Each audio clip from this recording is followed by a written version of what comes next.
All right, everyone. I just changed the brakes on the Forester, as you can tell. I got some really nice rotors for it. I really wanted to paint the calipers black or silver. My silver caliper paint is clogged and I cannot unclog it. That is by far my favorite paint to do the calipers because it looks brand new versus this Rice Rocket stuff. But I wanted to coat it because they just look aged and gross. So red's not the ideal color in my opinion. If you like red, you like red. But at least it's refreshed. When I get a new can of the silver paint, I will go over it. But they look great. Those are really nice rotors. So I'll take you to the front here. So there's the front. You're going to want a 17 mil for the caliper bracket to the hub. Bolt this guy right here, and you're going to want a 14 for the pins. So 14, 17, and from what I can find online, these are 26 foot-pounds torque, and these are 80 foot-pounds torque. So always double check the torque spec. So I'm just here to give you guys a insight, I guess, if you will.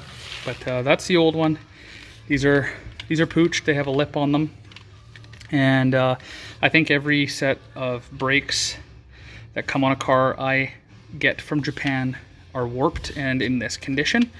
So they're not very fun when you are braking, especially at higher speeds.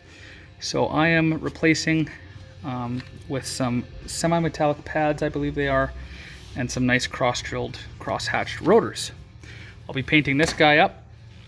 And yeah, you're gonna want also a where'd it go? A 12 mil, 12 head fine thread bolt to set the caliper free, likely, because they are rusted to the hub. So I hope I can get this guy in there somehow.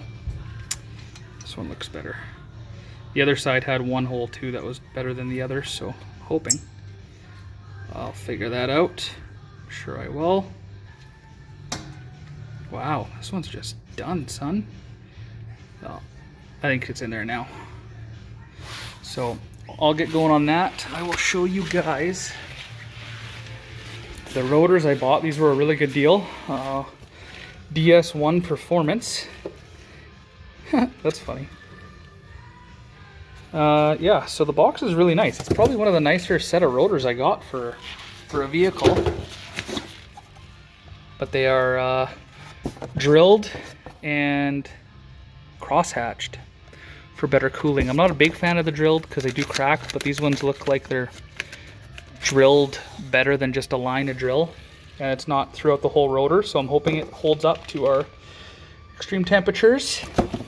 And what else do I got here? I got these asbestos-free brake pads. Semi-metallic brake pads, so they are a higher performance brake pad. Yeah, these were $140 on eBay, so not too shabby. Can't beat the price for some nice brakes. There's the old rotor right there. So if you're doing your Forester brakes, it's a pretty easy job. Like I said, 17 mil, 80 foot-pounds of torque, 14 mil, 26 foot-pounds of torque. Just double check those specs. Don't forget to grease the piston side and you should be good to go. All right, everyone. As always, I hope you enjoyed the video. If you like this content, check out the channel. I got lots of this stuff. Got the STI. My camera keeps shutting off. I'm not sure why, but I got the Supra behind me. Obviously got the Forester, and we got Jag. So if you like this content, give the video a thumbs up and subscribe. All right, peace, everybody.